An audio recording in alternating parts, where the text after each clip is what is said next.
C'était il y a quelques jours. Les rebelles de l'UFR tentaient une incursion dans le nord-est du Tchad, une incursion arrêtée par les forces françaises. Mais l'UFR, piloté par Timan Erdimi, neveu du président Déby, n'a sans doute pas dit son dernier mot. Et surtout, c'est un nouvel exemple de la présence de ces rébellions au Tchad qui ont agité et qui continuent d'agiter la vie politique dans le pays depuis son indépendance en 1960. On va parler de ces rébellions avec vous, Roland Marchal. Merci à vous d'être avec nous. Vous êtes chercheur au CNRS, spécialiste des conflits armés sur le continent africain. D'abord, cette incursion du groupe armé de l'UFR à l'Union des forces de la résistance, est-ce qu'elle vous a surpris? Oui et non. On savait que ces groupes existaient, s'étaient réfugiés en Libye, compte tenu des combats qui se sont déroulés près de Sabha. Il était, disons, sinon prévisible, du moins assez probable que tôt ou tard, certains essaieraient de rejoindre le Tchad. Il faut rappeler déjà que l'UFR avait donc tenté un coup d'État en 2008. Ils étaient arrivés aux portes du palais. En 2006 d'abord, Oui. en 2008 Oui, après. la dernière fois, en tout cas, oui.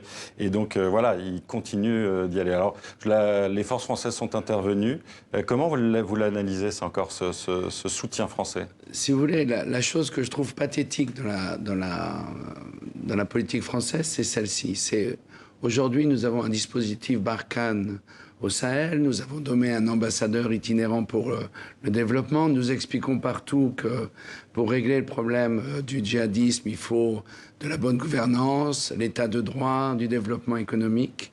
Et on soutient aujourd'hui un État sahélien où la gouvernance économique est dramatique, où l'exclusion des populations est immense et depuis longtemps, et qui n'est à la fin qu'un appareil militaire au service d'un président qui génère finalement les problèmes que nous essayons de résoudre. Et donc, la question qui se pose, quel est le sens de cette politique française où tous les 5 ans, tous les 10 ans, on est obligé d'intervenir? On n'intervient pas au Sénégal, on n'intervient pas au Burkina Faso. Alors pourquoi on intervient au Tchad? Alors, je crois qu'il y a une espèce de fixation. Il y a d'abord, il faut le dire, un opérateur politique talentueux qui est le président Déby, qui sait rendre les Français prisonniers de leurs alliances, créer des besoins et y répondre.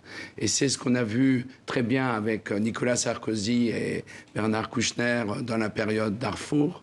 Vous vous souvenez, Darfour, il fallait faire quelque chose. Aujourd'hui, le conflit dure au Darfour, on n'entend plus nos hommes politiques en parler. Ensuite, ça a été François Hollande et l'opération Serval.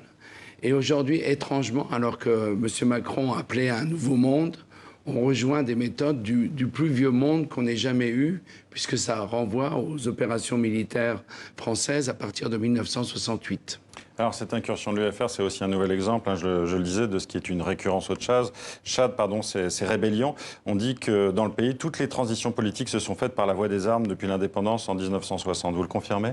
Oui, alors il y a eu quand même l'élection de Tombalbaye, mais après, coup d'État de Félix Maloum, ensuite de nouveau l'arrivée de Habré, l'arrivée de Goukouni, le retour de Habré, et puis finalement Déby, et ensuite des élections qui sont quand même quelque chose, si vous voulez, quand on voit ce qui se passe dans le reste de l'Afrique, notamment en Afrique de l'Ouest, bon, on a des élections qui sont peut-être pas sans tâche, mais comme d'ailleurs en Europe de temps en temps, mais quand même des processus électoraux réels. Ici, on est dans un pays où quand même tout est dans la caricature la plus absolue, avec des gouvernements français de droite et de gauche, ou d'ailleurs, qui continuent à soutenir ça comme si vraiment cet ordre-là n'était pas l'indice d'un énorme dysfonctionnement et surtout une énorme inquiétude pour ce qui va se passer le jour où Idriss Déby partira. Alors on a l'impression que ces rébellions, pour y revenir, elles se sont quand même très vite inscrites dans l'histoire politique du pays avec la création du Frolinat, le Front de Libération Nationale du Tchad, qui visait à lutter contre le régime sudiste, accusé de discriminer les populations musulmanes du Nord. Comment vous expliquez que ces rébellions, aujourd'hui, elles fassent partie du paysage politique tchadien? Est-ce que c'est clairement un échec du pouvoir politique, des pouvoirs politiques qui se sont succédés et de cette démocratie tchadienne? Écoutez, je crois, bon, le Frolina a une histoire compliquée qui est largement aussi liée à l'arrivée au pouvoir de Kadhafi. Et Kadhafi qui a créé des divisions à l'intérieur du Frolina et en même temps a un voisin turbulent qui est le Darfour et en fait le Soudan comme État. Est-ce qu'on aurait pu imaginer d'autres développements? Oui, je crois, 1990. Il faut se souvenir d'Idriss Déby arrivant à N'Djamena, promettant la liberté. Il faut se souvenir des efforts qu'il y a eu à ce moment-là, pendant un certain moment, par la France, pour arriver à une certaine démocratisation qui finalement s'est petit à petit limitée à partir du milieu des années 90. Et depuis lors, on a eu sans arrêt, dans les grands moments de crise, des promesses de Déby qu'il s'est empressé de ne pas tenir, et des gouvernements français complètement amnésiques sur l'histoire de ce régime, sur l'histoire des promesses faites et jamais tenues. Qui sont aujourd'hui ces groupes armés qu'on peut retrouver au Tchad? Il y en a quelques-uns. Hein. Oui, il y en a même beaucoup. Et, On a cité si vous voulez, et je crois, la première chose qu'il faut dire, c'est qu'il y a une immense partie de la population qui est très mécontente de ce qui se passe dans son pays depuis très longtemps, mais qui a une énorme méfiance vis-à-vis des mouvements armés.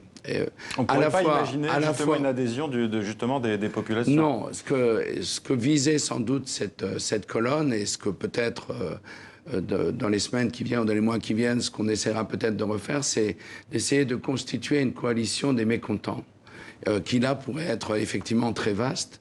Mais fondamentalement, les populations savent très bien que les gens qui arrivent n'ont pas de logique politique très différente de celle d'Idriss Déby lui-même.